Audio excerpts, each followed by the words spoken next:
Alors l'Haftara, comme tout le monde sait, c'est un chapitre des Navis qu'on a l'habitude de lire après Kriyat Torah. On fait même monter une personne en plus, parce que Shabbat il faut monter 7 personnes. Et on fait monter encore un en plus pour qu'il va lire l'Haftara, et c'est pour ça qu'on appelle ça Maftir. Les traductions des mots Maftir, Haftara, c'est séparation. C'est avec ça qu'on se sépare, qu'on termine. Comme En Maftirin Achara Pesach Afikoman. Quelle est l'idée de cette Haftara? Comment est-ce que c'est arrivé? C'est marqué dans le Rishonim, qu'il y avait un moment dans lequel les Goyim ils ont interdit le Kriyat Torah. Et comme les Chachamim ne voulaient quand même pas que les gens ils viennent à la choule qu'est pour faire la prière, et il faut bien comprendre que l'idée de Kriyat Torah, c'est pas juste de réciter un texte. L'idée de Kriyat Torah, surtout à l'époque de la Gemara, c'était de faire une étude. Et vous savez qu'à l'époque de la Gemara, quand on a fait Kriyat Torah, il y avait une personne qui était là, en train de faire les Targum. C'est-à-dire qu'ils ont traduit verset par verset au moment de Kriyat Torah. Et il y en a qui disent, dans le Rishonim, qu'avant Kriyat Torah, tout le monde s'est mis à faire Shnai Mikra Vechat Targum, et ensuite on a écouté Kriyat Torah avec un Metargem, qui était là sur place pour traduire. Donc, la takana de Kriyat Torah de Shabbat est une takana de limoud. Nous on appelle ça kriya, lecture. C'est pas une lecture, c'est une limoud. C'est une étude. C'est l'idée de Kriyat Torah. Donc, comme Chachamim ne voulait absolument pas qu'il venir à la Shul Shabbat soit une cérémonie de prière, d'accord? Alors, de même, dès qu'on ne peut pas faire l'étude de la Torah, c'est pas grave, on a remplacé, c'est grave, mais on a trouvé une solution. La solution était de trouver un chapitre dans les Navis qu'on va lire à la place. Alors, ces chapitres-là, en gros, il y a toujours un lien entre l'Haftara et la paracha de la semaine. Des fois, c'est très facile à décoder, des fois, c'est un peu plus compliqué à décoder, mais quoi qu'il soit, on trouve toujours les rapports avec un peu de force. Maintenant, je signale aussi que dans l'Haftarot, il y a des minagim différents. Et les minagim différents, ils se divisent en deux. Il y a certains Haftarot dans lesquels, dans certaines communautés, on va lire un peu plus, dans d'autres, on va lire un peu moins. Donc, vous voyez dans les Chumashim, des fois, ça s'arrête quelque part, Adkan Mesavim Sfaradim, Adkan Minaga Sfaradim. Et il faut savoir que quand il y a marqué Sfaradim, c'est Sfaradim, des vrais Bnei Sfarad, tandis que les Ashkenazim, même ceux qui prient Nusach qui s'appelle Sfard, qui d'ailleurs a quelque chose qui n'a pas de pieds, ce titre Sfard. Al-Kolpanim, même les Ashkenazim qui considèrent les Gabé Atfila, qui font certaines versions Sfard, mais quand ça arrive au Haftarot, bevadaï qu'ils ont l'obligation de lire l'Haftara en entier, qui est Minag Ashkenazim. Ça n'a aucun rapport avec le Chumash qui a marqué Sfaradim, parce qu'il a marqué Sfaradim, vélo Sfaradim. Si déjà on rentre dans cette nuance. Et de même qu'il y a quelqu'un qui fait la Tfila, Nusach Sfard, comme ça s'appelle, il ne va pas commencer à trancher dans tout la halachot que Minaga Mechaber vélo que Minaga Rama.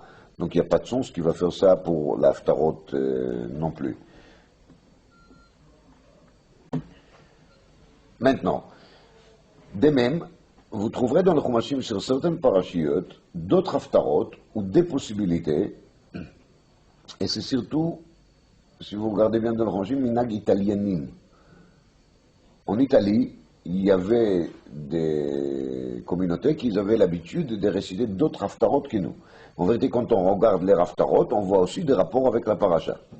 C'est possible même déjà à l'époque de la Gemara, il y avait certains minagim qui n'étaient pas partout les mêmes, car c'est pas comme le Chumash qui a X parashiot et il faut le terminer tous les ans. Là, de toute façon, dans l'Haftarot, on n'a pas fait les tours de tous les Nevim, malgré que quand on regarde bien l'Haftarot, on voit que les Chachamim ont essayé de donner une collection qui va couvrir un peu de chaque.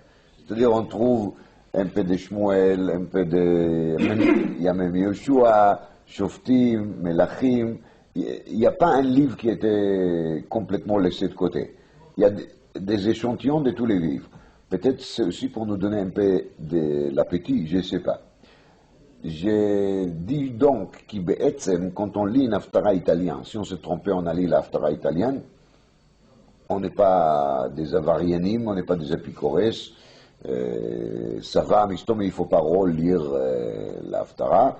Il y a aussi certaines Haftarot qui étaient différentes d'après le minag des Yéménites, qui ne sont pas les mêmes comme les Haftarot des autres communautés.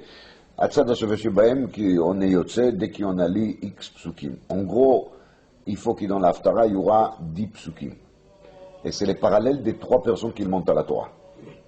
Il y a des exceptions d'Haftarot qui sont un peu plus courtes que ça. C'est comme c'est Sayem Inyana. C'est-à-dire quand c'est un sujet bien ferme qui est moins que 10 psukim. Mais sinon, on cherche toujours de les mettre en parallèle avec Kriyat Torah, de même que Kriyat Torah c'est minimum de 10 psukim. Alors là aussi, dans l'Haftara, on a établi un minimum de 10 psukim. Encore une connaissance que certainement vous connaissez, mais c'est quand même, ça vaut quand même le coup de mentionner. À l'époque, il y avait le même problème pour Mincha Shabbat. Parce que quand ils n'ont pas laissé Kriyat Torah, ils n'ont pas laissé faire Kriyat Torah à Mincha non plus. Donc, il y avait un minag de faire la lecture des Ketuvim. Kriyat Ketuvim. Ça c'était des psaumes, ou Mishlei, Iyov, v'chenala. Mishuma, de cette minag, il n'a rien resté. Ouais. Et le contraire, les Chachamim, ils n'étaient pas tellement pour, parce que ça fait trop traîner. Et les gens, à cause de ça, ils ont étudié moins d'halachot. Mais ça, c'est pas le sujet du tout. Donc, je signale juste qu'il y avait un minag comme ça de lire les Ktuvim. En vérité, la différence entre Nevi'im ou Ktuvim est aussi quelque chose qui il sera intéressant un jour de développer, de comprendre. Est-ce qu'il y a justement des degrés différents ou c'est juste une nuance? Il y a un qui s'appelle Nevi'im, l'autre qui s'appelle Ktuvim. Est-ce que la Kedusha des Nevi'im est plus élevée que la Kedusha des Ktuvim? Oui ou non? Il y a un afkamina les maaseh si on a le droit de prendre un livre de Ktuvim et de le mettre au-dessus d'un livre de Nevi'im. Il y a de même une sheila que les mêmes livres, par exemple, qu'il est écrit par le même Rav, je dis Rav, par le même Navi, qui gonne Shmuel, c'est un prophète. C'est lui qui l'a écrit, mais qui l'a troute. Donc, a priori, on dirait, si Sefer Shmuel, qui est écrit par Shmuel lui-même, il a le statut Navi, l'Ichora, la Megillah, elle est écrite par la même personnalité, elle devait être aussi dans la collection Nevi'im. Et par contre, on voit bien qu'elle était placée au Ktuvim. Maintenant, le mot Navi, on comprend un peu ce que ça veut dire. Navi, c'est Menabé, Medaber, Niv Sfataim, comme le Ramban, il parle dans le Chumash, dans Parshat Vaïra. Mais les mots Ktuvim veut dire des écritures, pas très clair, parce que les Nevi'im, ils sont aussi Ktuvim, non? Ils sont aussi mis en écrite. Donc on ne voit pas c'est quoi exactement les titres Ketuvim.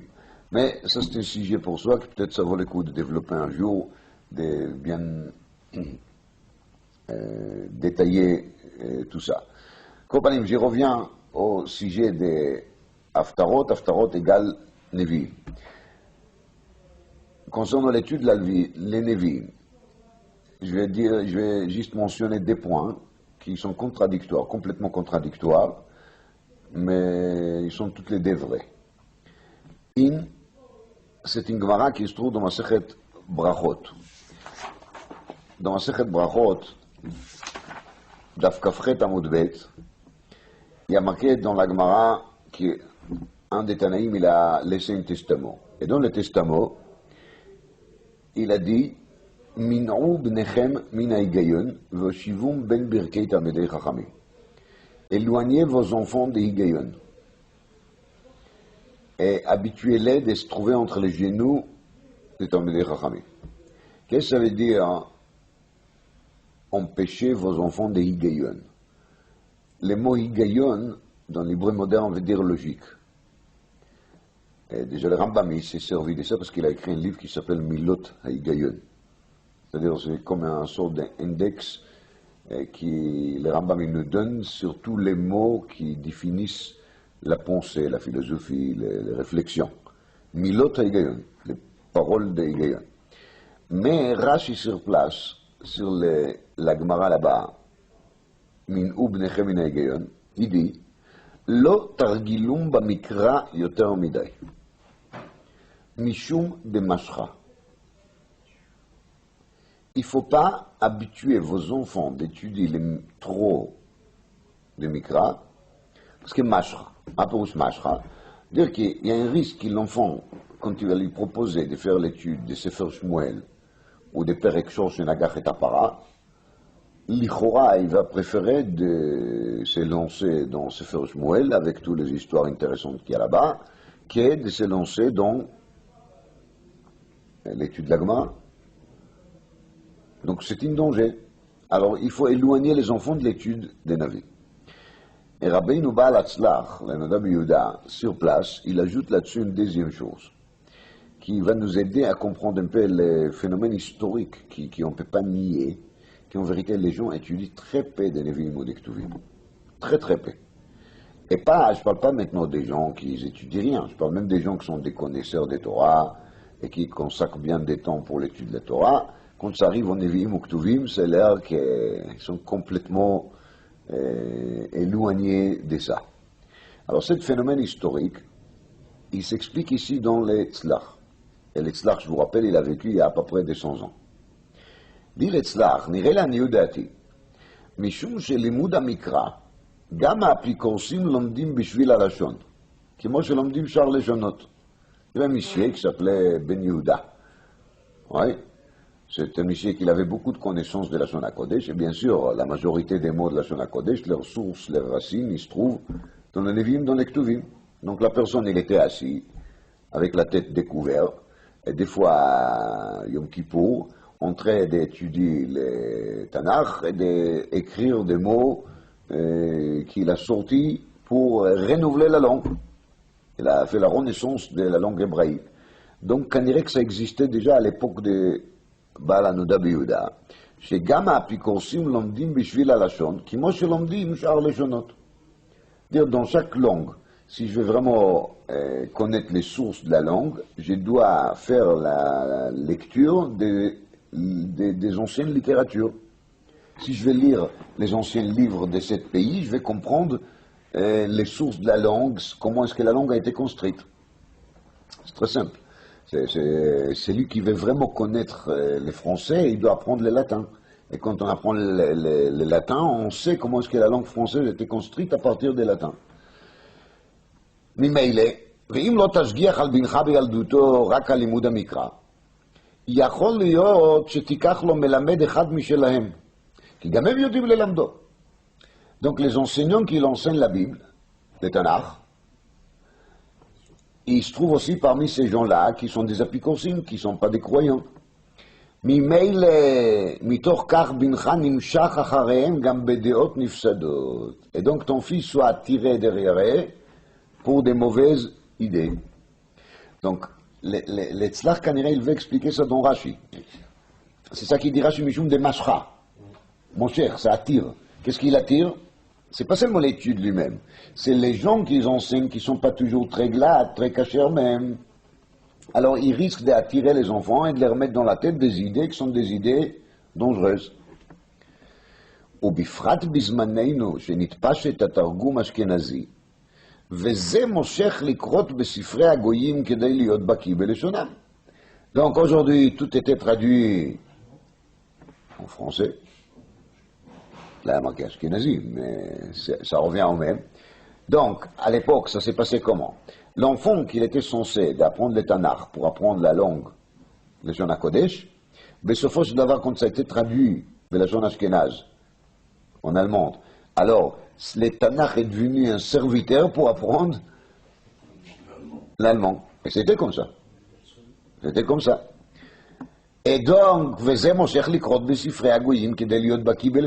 ça va complètement renverser les rôles. On commence par lire le Tanakh pour apprendre la Shona Kodesh. Et sauf la Shona Kodesh devient un serviteur de quoi? De Leshonot Hagoyim. La reine izir misé. Aval, comment est-ce qu'il faut faire? Chanoch lanar al pi darkei haTorah. והושיבם בין ברכי תלמידי חכמים, גם בילדותם בלומדם מקרא, כך לא מלמד תלמיד חכם. Donc c'est pour ça que les désavertissements étaient dits en même temps. Un, Minouv Nechem Mina Higayon, ça veut dire de lire les Tanakh Mina Higayon, avec des profs qui sont n'importe qui. Et là aussi, vont Birket Talmidei Chachamim pour apprendre les Tanakh, qu'il lui trouve un enseignant qui est Talmid Chacham. Et cet enseignant Talmid Chacham, V'yargilo Teichev Gam B'Mishnah ou B'Gemara. Donc cet enseignant qui est Talmid Chacham, il va arriver par l'intermédiaire de l'étude des Tanakh, de lui habituer en même temps de faire quoi? La Mishnah et la Gemara. Ve'harbe yesh lochiach al ze bedoreinu. Il y a beaucoup à parler et de faire de la remontrance là-dessus de notre génération d'Iletzlach. Chez Pasta hamispachat meod, cette lèpre, elle s'est allée énormément. Ou min hashamayim yerachemu. C'est-à-dire, comme lui, il voit la situation, il faut rachamei shamayim pour que ça va tenir. Et lui, il a vécu encore un peu avant Mendelssohn, un peu avant.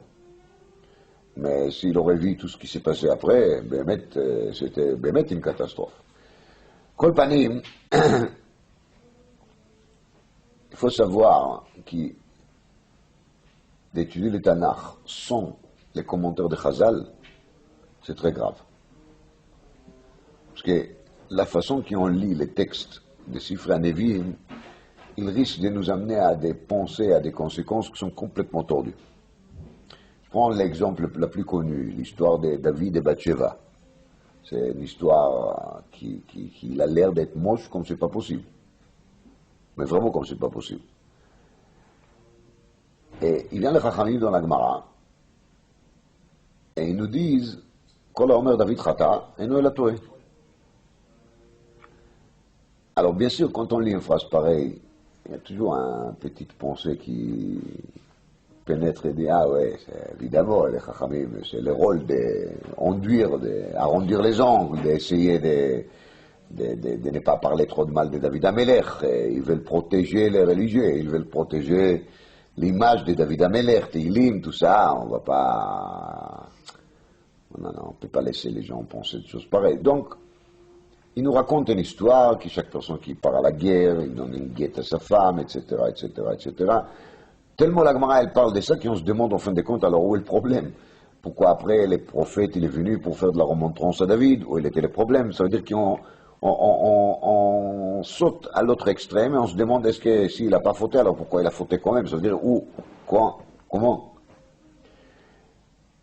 Le problème n'est pas là. Le problème est, comme dit l'Etzlach, que si le Melamed Mikra, il n'est pas Talmid Chacham, et il risque d'enseigner le Mikra d'après Pshuto sur le Mikra, on va se trouver facilement devant un manque total de compréhension des textes, qu'il risque, sans parler des problèmes de l'allemande ou pas l'allemande, qu'il risque complètement de rendre l'enfant tordu. Donc c'est vital d'apprendre le Tanakh collé avec d'Ivrei Chazal. Et celui qui étudie le Tanakh chez l'Oal puis d'Ivrei Chazal, ouais, il faut savoir que c'est pas le Pérouche qui lui manque quelque chose, c'est comme qu'il n'a rien appris. C'est-à-dire, il fait l'étude d'un texte qu'il n'a rien à faire avec la réalité. Je parle de la réalité de l'acte, de l'histoire. D'accord? On va prendre un exemple. On vient de parler de David Amelech. Et je vous dis qu'il a Gemara dans Shabbat Afnuvav dit Kol Omer David Chata et Noël Atoé. Et quand je vous dis, mais on pense quand même quelque part qu'il essaye d'arranger un peu les coups pour ne pas regarder trop mal David Amelech, parce que c'est pas gentil de penser de lui des choses pareilles qui va tomber sur la femme de quelqu'un d'autre, etc. Maintenant, je ne parle pas des Zohar qui dit que David il a vu Beruach HaKodesh, qui c'était son zivoug. Et bien, c'est marqué aussi dans la Gemara à la fin de Sanhedrin, que Bathsheba ita miyuedet le David, Misheshet Yemei Bereshit, comme ça dit la Gemara. Ouais.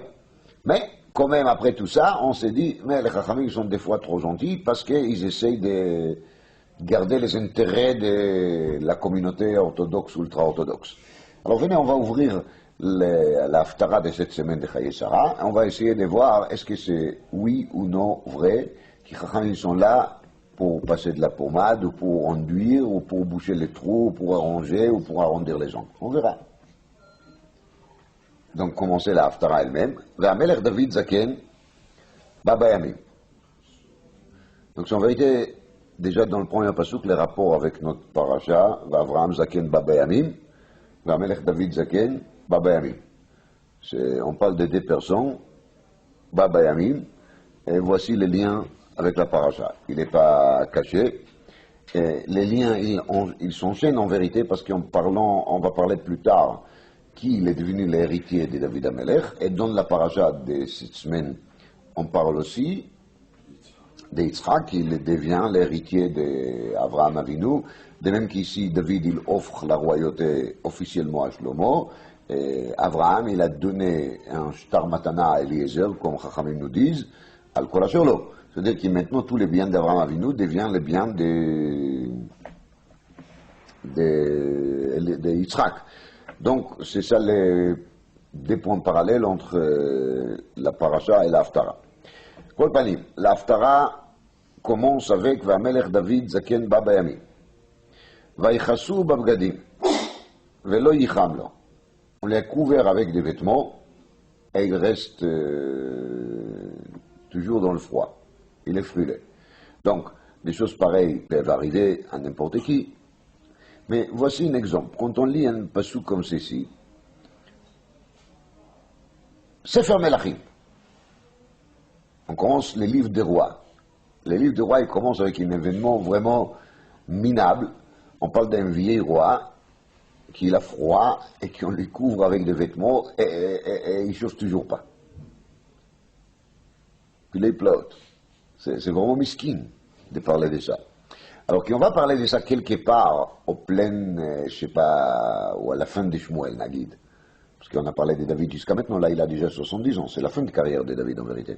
D'ailleurs, remarquez que dans Sefer Shmuel, on a parlé des deux rois, Shaoul, David.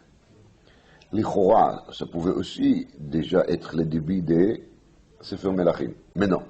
Pourquoi? Parce que tant que Shlomo n'était pas nommé comme l'héritier de David, et tant que David n'a pas monté une vraie dynastie, on est dans un matzav Melech, Retzoni Lomar, Shaoul Melech Echad, David Melech Echad.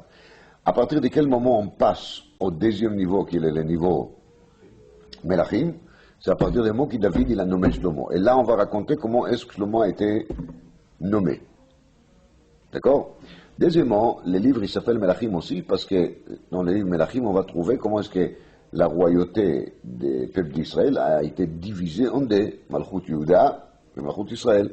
Et c'est pour ça que Rambam, il a appelé son livre aussi Ilchot Melachim. Il n'a pas appelé ça Ilchot Melech, il a appelé ça Ilchot Melachim, parce qu'il y a en vérité une certaine légitimité à cette division des rois, comme on trouve là-bas Rambam, Raivet Bilchot Melachim, mais je ne vais pas mettre trop éparpillé, Raivet qui parle de Keisar ou plaque Keisar. On commence à parler de Vamelech David Zaken Babayamim, il est âgé, Vayichasu Babgadim Velo Yicham Lo. Événement très minable. Rashi, sur place, il amène d'Ivre Chazal. Amru Raboteinu, nos maîtres disaient, Kol המבזה בגדים אינו נהנה מהם לבסוף. Tout celui qui va déshonorer les bgadim, qui va se comporter avec les bgadim chez l'Okeddin, en fin de compte, il soit puni mida keneged mida, qui ne va pas profiter de ces bgadim. Il ne pourra pas profiter d'eux. לפי שקרע את כנף המעיל לשאול. Histoire de Shaoul qui s'est caché dans la grotte et David il rentre là-bas et il lui coupe l'ongle de son manteau pour lui montrer après qu'il avait la possibilité de lui tuer, il ne l'a pas tué. C'était un comportement agressif des côtés de David par rapport aux vêtements. Et c'est pour ça qu'il est puni la fin de sa vie d'être allongé dans son lit, couvert avec toutes sortes de couvertures et il continue à trembler de froid. Alors c'est lui qui va me dire que les Chachamim ils sont là pour arrondir les ongles.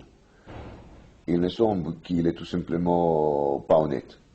Parce que de venir et de faire une histoire de Vayichasu Babgadim Velo Yicham Lo, une pénition sur le fait que David il a coupé un morceau de tissu, c'est quelque chose qui dépasse toute imagination et toute compréhension. Qui va dire que quand David il a fait celle-ci, il a fait une avéra. Ça c'est une avéra de couper un vêtement. On va discuter peut-être Médine Mazik, est-ce qu'il doit payer à Shaoul, est-ce qu'il ne doit pas payer à Shaoul, je ne sais pas de quoi il faut parler ici. Mais si je vous raconte qu'il voilà, quelqu'un il a coupé un morceau de tissu d'un vêtement, et ensuite il était puni qu'il a fin de sa vie, il aura tout le temps froid à cause de ça, parce qu'il a manqué de respect vers le vêtement. Ça veut dire qu'il est Chachamim, il regarde David Amelech comme quelqu'un qu'il est tellement supérieur à tout ce que nous on peut s'imaginer, qu'avant de faire un geste pareil, de couper un morceau de tissu, il doit se demander est-ce que je ne suis pas en train de faire quelque chose qui est trop agressif vers le Beged. Peut-être je pouvais me débrouiller autrement. Peut-être je pouvais donner un autre signe à Shaoul pour lui montrer que j'ai bien pu lui tuer. Ce n'était pas la peine de couper. Et si David, qu'il ne faut pas oublier, il était en danger de vie, il était tout le temps poursuivi par Shaoul, il était très agressé, très menacé, très, très peiné. Quand même, il n'a pas fait les calculs qu'il faut. Pour les Chachamim, c'est évident qu'il doit être puni pour ça. Maintenant, est-ce que nous, ça nous arrivera la même chose? Je ne pense pas. Parce que nous, à notre niveau, déjà, à Alvaï, on ne va pas faire des avérotes officielles. Donc, si on voit bien que d'un côté, les Chachamim sont capables de tomber sur David, tellement fort, et de dire, parce que tu as fait cela, tu souffres maintenant de ça, ça veut dire qu'il n'y a aucune réduction. Et ce n'est pas la seule preuve. J'ai des centaines de preuves qui, quand les Chachamim veulent tomber sur quelqu'un, ils veulent. Ce n'est pas qu'ils veulent. Quand ils savent que c'est la vérité, et que la personne est la fautée, même s'il s'agit de Gedol sur Begdolim, il n'y a pas de problème. Dans les Ramban, sur le Chumash, on trouve de temps en temps qui tombent sans pitié sur Abraham Avinu, sur Sarah Imeinu. Ils sont tous punis quand il faut. Ouais, je crois qu'on va s'arrêter ici avec cet exemple, mais c'est un exemple qui doit nous donner la vraie proportion par rapport des commentaires des Chachamim. Ils ne sont pas là ni pour faire du mal, ni pour faire du bien. Ils sont là parce qu'ils sont les seuls qui avaient la transmission. Et ils savent donner à chaque verset dans la vie la bonne proportion. Comment est-ce qu'il faut regarder les personnalités sur lesquelles on parle dans le Nevi'im. Nous, quand on parle de ces gens-là, on voit qu'ils se servent des épées, des lances, et leurs moyens de transport sont des ânes et des chevaux dans le meilleur des cas. Quelque part, on les regarde, si on veut, si on ne veut pas, comme des primitifs. Ils sont pour nous des choses qui sont moins développées que nous. Nous, on a même l'Internet, nous. Et des ordinateurs portables, et des portables, et l'email. Et ces gens-là, dans le meilleur des cas, ils se servaient de quoi? Des colombes pour envoyer des lettres. C'était déjà pour eux les moyens les plus sophistiqués. Alors quand on les regarde, on voit devant nous des gens qui sont vraiment, bon, peut-être des tzadikim, mais des tzadikim pas bien équipés. C'est pas la question s'ils sont tzadikim ou shaïm. Le Pérouche, il s'agit des gens qui ont vécu des dizaines des générations avant nous. Et il faut savoir qu'il est même que les Chachamim nous disent Im Arishonim ke Bnei Adam, Arishonim ke Malachim, anu ke Bnei Adam, et Im Arishonim ke Bnei Adam, anu ke Chamorim. On parle d'un écart de 1 ou 2 générations. Quand on parle des générations qui sont des générations qui sont vécues des dizaines de générations avant nous, on n'a aucune idée sur leur grandeur. Et voici, Sefer Melachim, il commence avec ça. Maintenant, une fois qu'on voit cet débit, alors on doit comprendre que tout ce qu'on va voir dans la suite, il faut le regarder par la même perspective, avec les mêmes lunettes. Le serviteur David lui dit, il faut chercher pour David une fille vierge.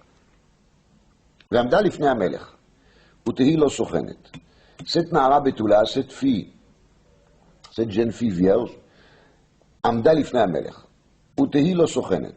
C'est-à-dire, elle soit sochenet. Rashi, il explique, mechamemet. Elle va chauffer David. Veshachva becheikecha. Vecham l'Adoni HaMelech. Il y a ici une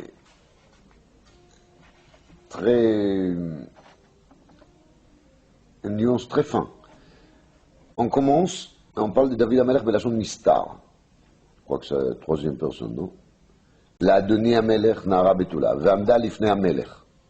Utehi Lo Sochenet. On parle de lui. Dans un coup, Veshachva Becheikecha. Taïnou, elle va être couchée à côté de toi. Donc, dans un coup, on passe de troisième personne en deuxième. C'est un changement très intéressant. Ça, c'est le Rav Malbim qui l'a remarqué. Et il explique là-dessus que c'est quelque chose qu'il est hors question de penser, qu'on a annoncé partout qu'on cherche une jeune fille vierge pour qu'il sera couché à côté de David pour lui chauffer. Impossible de croire qu'on va annoncer une annonce pareille devant le grand public. Le contraire. Devant le grand public, on dit qu'on cherche une jeune fille pour servir chez le roi. Et ça, c'est légitime. Des servantes, c'est une nécessité royale habituelle.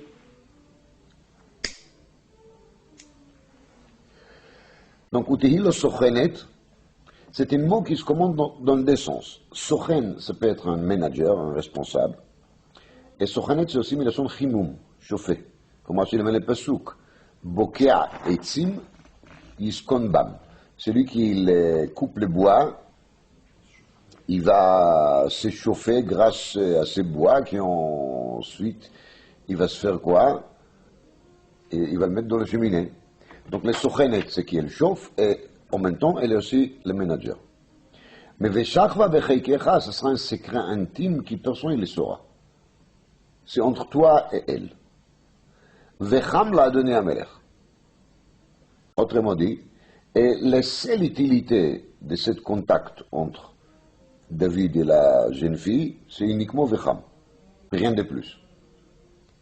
Et il faut exclure tout de suite dans la tête l'idée que David Amelech il va penser faire quelque chose avec elle. Ça commence déjà avec Zaken Baba Yamin. C'est pour nous faire comprendre tout de suite qu'il de toute façon, il n'était pas dans l'idée de se chercher d'autres jeunes filles comme des femmes. Deuxièmement, quand quelqu'un les Zaken et il prend une jeune fille, c'est injuste, comme la Gemara l'a dit. Et surtout, Chachamim nous disent que David, à ce moment-là, il avait déjà 18 femmes. Et c'est connu qu'un roi, il n'a pas le droit d'avoir plus que 18 femmes. Donc, c'était de toute façon expliqué que David va la épouser. Même qui c'était une solution un tout petit peu plus, je ne vais pas dire cachère, parce qu'il n'y avait pas ici un problème de cacheroute. Mais c'était certainement officiellement quelque chose qui pouvait permettre de faire cela, pas en cachette. Donc, le Veshachva Becheikecha est une chose qui va se faire comment? En cachette, en discrétion. Maintenant, évidemment, si on ne va pas publier cette fête, il faut maintenant faire sorte que David il va rentrer dans un système dans lequel il sera isolé des autres. C'est-à-dire qu'ici, jusqu'à maintenant, par exemple, malgré la vieillesse de David, les gens y rentraient systématiquement chez lui pour qu'il continue à gérer les pays, l'État. Mais à partir du moment qu'on va rentrer dans le système, que David il est tellement souffrant, il est tellement froid, qu'il n'y a pas une autre solution que de se servir de cette jeune fille, alors il faut faire en sorte que David soit séparé des autres. Donc personne ne va rentrer chez lui, y compris même pas ses femmes. Maintenant, le roi il est malade. On annonce aux hommes que le roi il est malade. Et le Veshachva Becheikecha, il va se faire comment? Dans la discrétion totale. J'ai précisé ça parce qu'avec ça, on va comprendre la suite. Ils ont fait une recherche,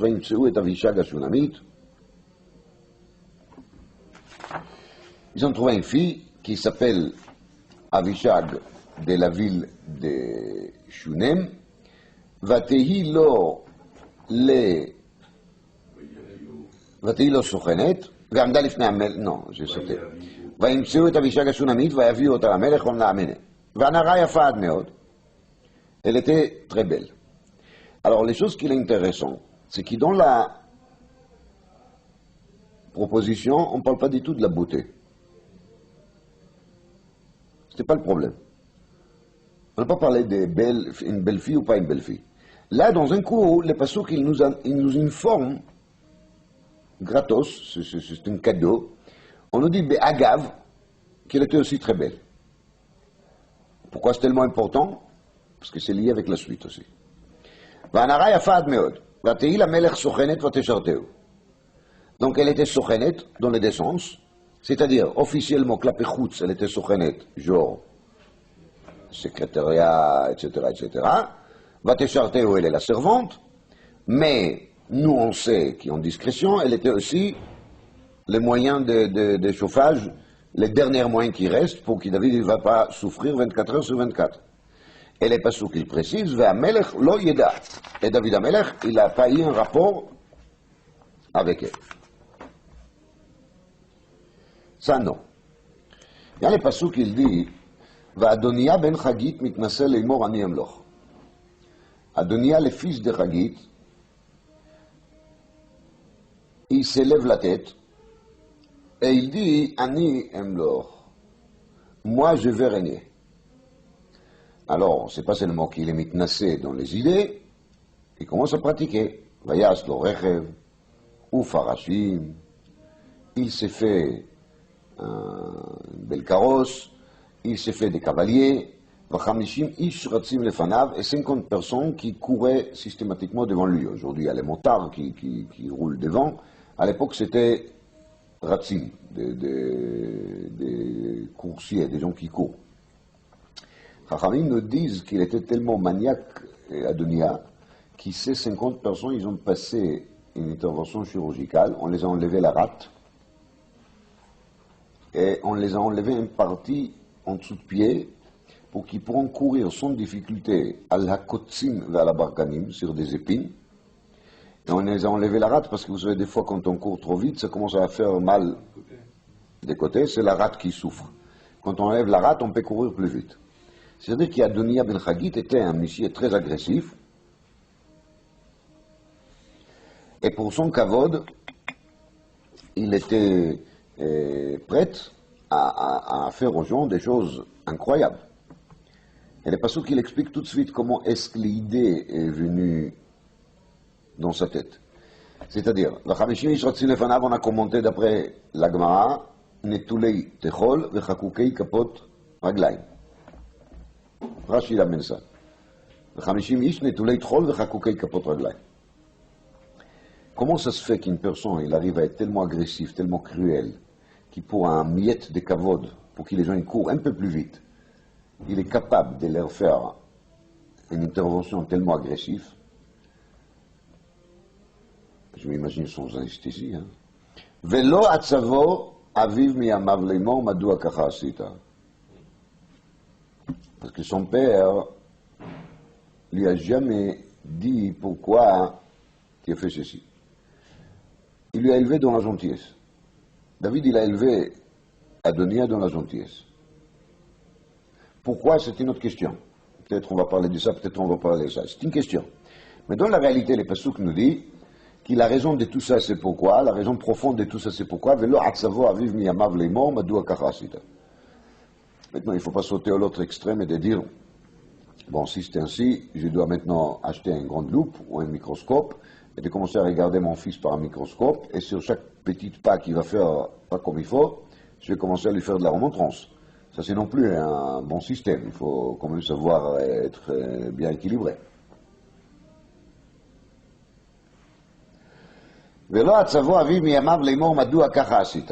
Son père lui a jamais dit pourquoi tu as fait ceci, pourquoi tu as fait ça.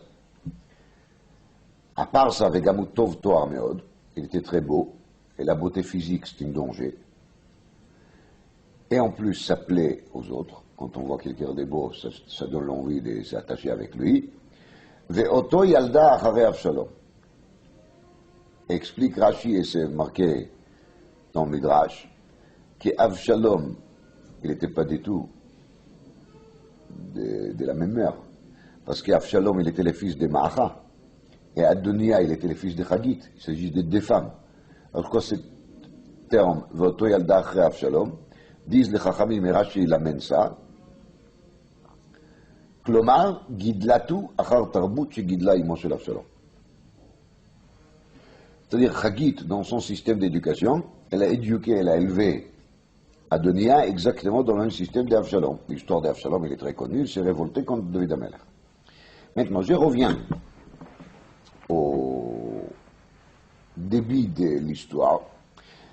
On s'est demandé pourquoi un événement tellement minable comme l'histoire de Froid de David, elle démarre les livres de Melachim. Parce que les livres de Melachim, ils démarrent en vérité avec Adonia ben Chagit mitnaselenu. Et si on cherche à comprendre comment est-ce qu'une chose pareille est arrivée, alors maintenant on a compris beaucoup. Je ne dis pas qu'on a tout compris, parce que moi je pense que jamais on comprend tout. En français on dit très facilement, ah j'ai tout compris. Moi j'ai des mal à dire j'ai tout compris. J'ai compris déjà pas mal. Il y a des phénomènes ici, d'après les explications qu'on vient de donner sur le début. Un, c'est le fait que cette histoire d'Avishag était faite dans la discrétion totale. C'est Veshachva Becheikecha, c'est-à-dire que ce sera juste le roi qui sera au courant de cette histoire, qui a fait, comme on a expliqué, que David a été isolé quelque part de tous les gens qui avaient l'habitude de lui fréquenter.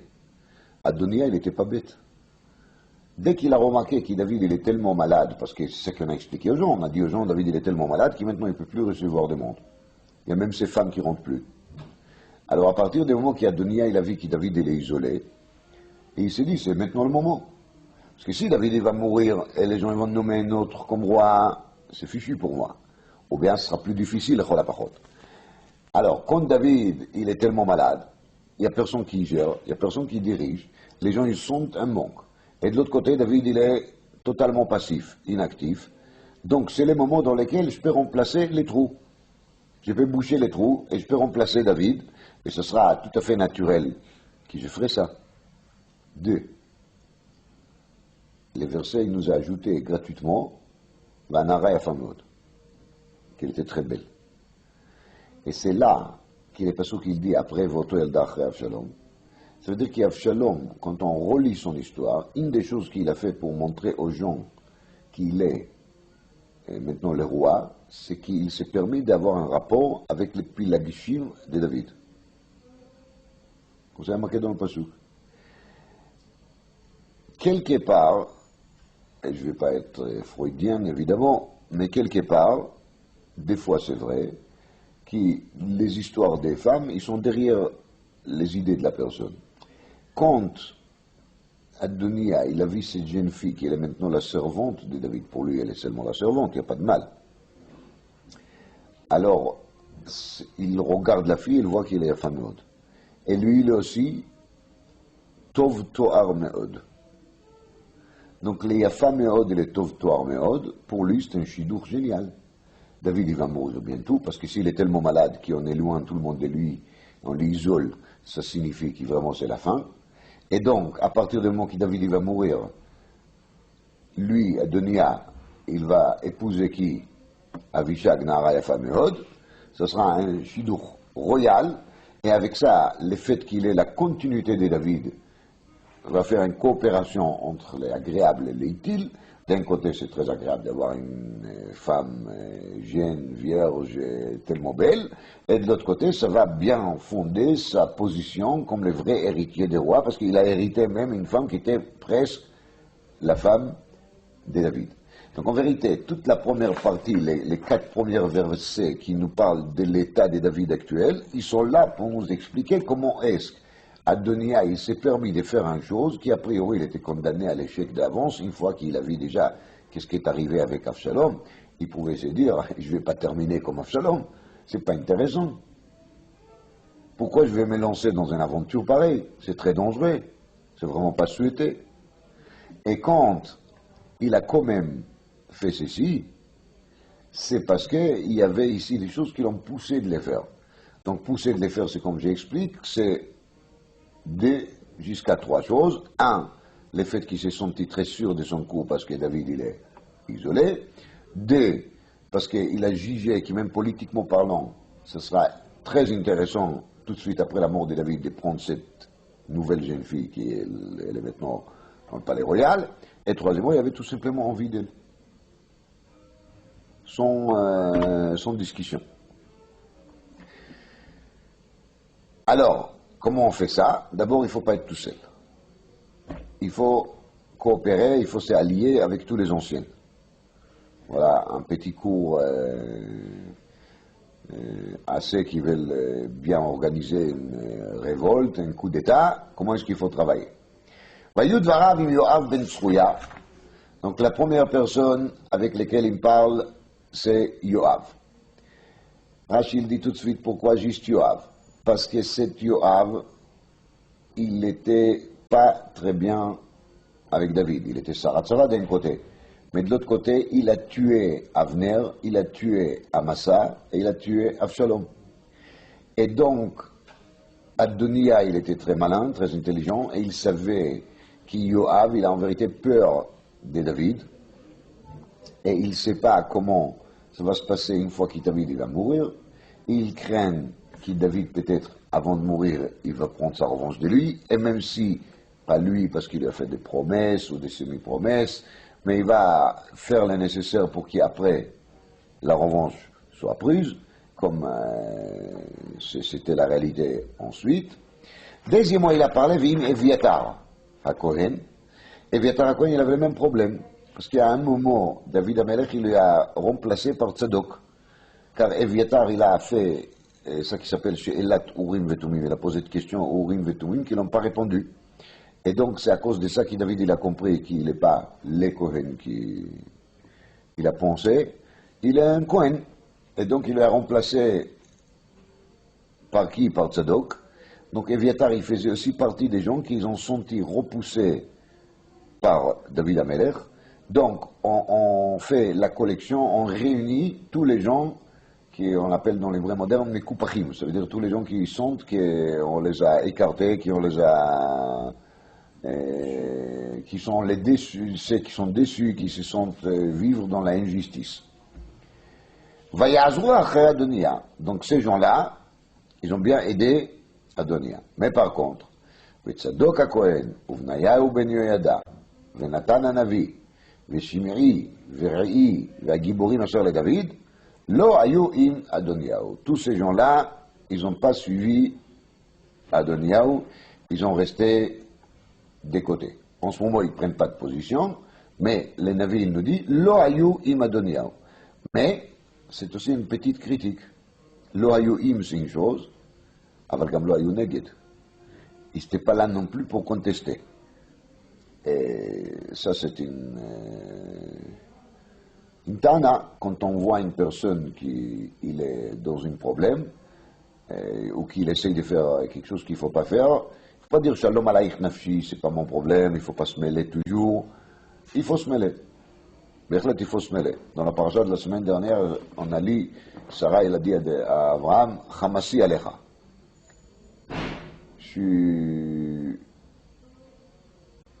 Je te regarde comme Khamsan. Khamsan, c'est un voleur.